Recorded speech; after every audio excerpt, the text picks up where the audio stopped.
Barakim Habarim, welcome to Messianic Moment Ministry. I'm Stephen Bruck. You know who you are. Today's the 17th day of December. Well, most people, even non-believers, have heard the story of the woman accused of adultery who was brought before Yeshua. Without saying anything, he bent down and began to write something on the ground. Getting up, he said that the one who was without sin was to throw the first stone. He then wrote some more on the ground, and then the accusers, they just walked away.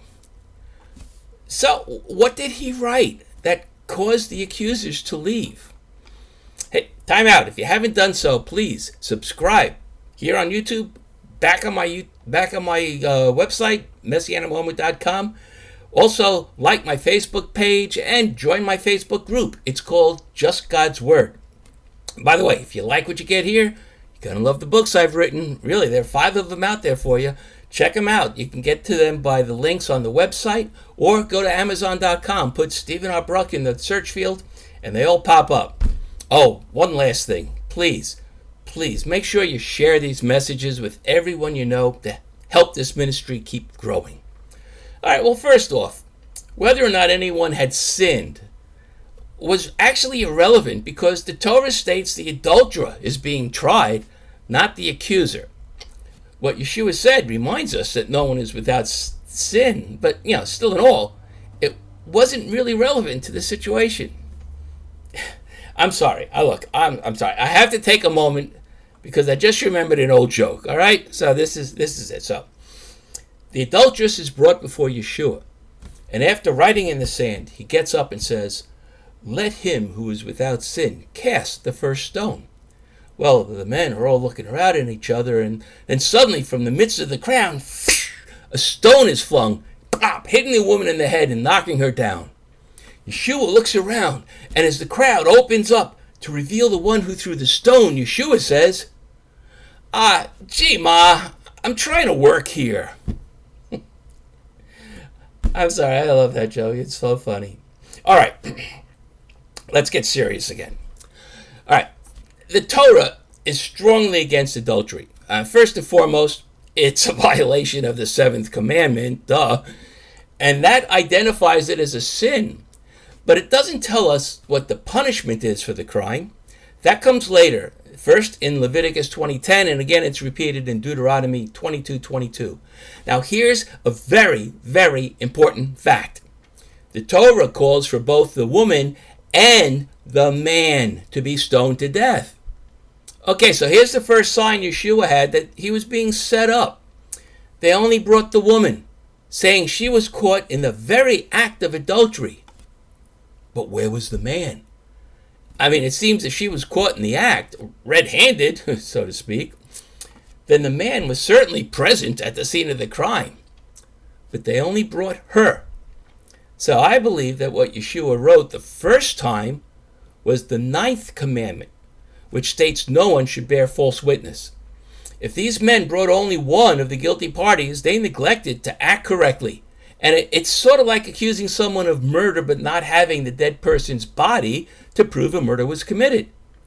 Because there was no partner to a crime that requires a partner, the charges being brought are, well, it's similar to bearing false witness. I mean, one person cannot commit adultery.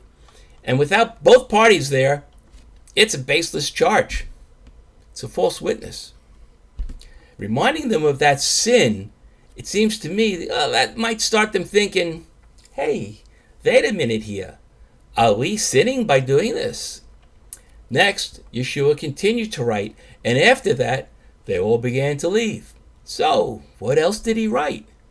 I think the next thing he wrote was the punishment for bearing false witness, which is defined in Deuteronomy 19:15-21.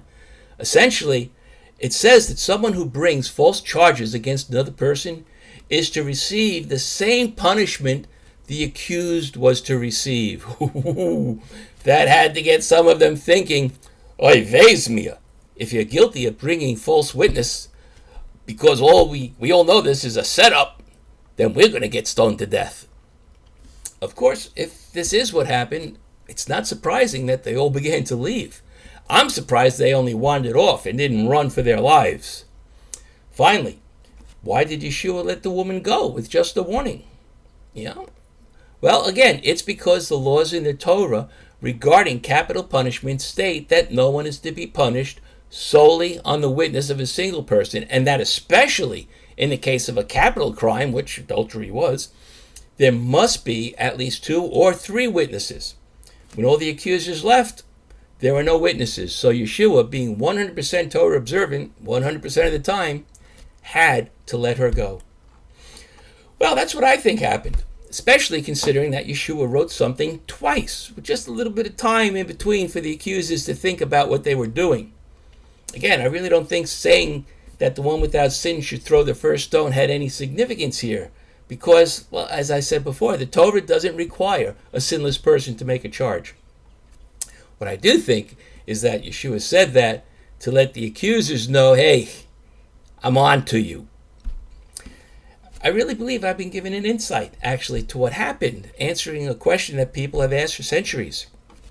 I think it makes total sense, being both in accordance with the Torah laws and showing Yeshua's ability to know what the men were thinking. So, Nu, what do you think? Well, thank you for being here. And please don't forget to share these messages with everyone you know, even non-believers. I mean, after all, you can never tell how fertile the soil is until you plant a seed in it. That's it for today, my friends. So, Lihitrot and Baruch Hashem.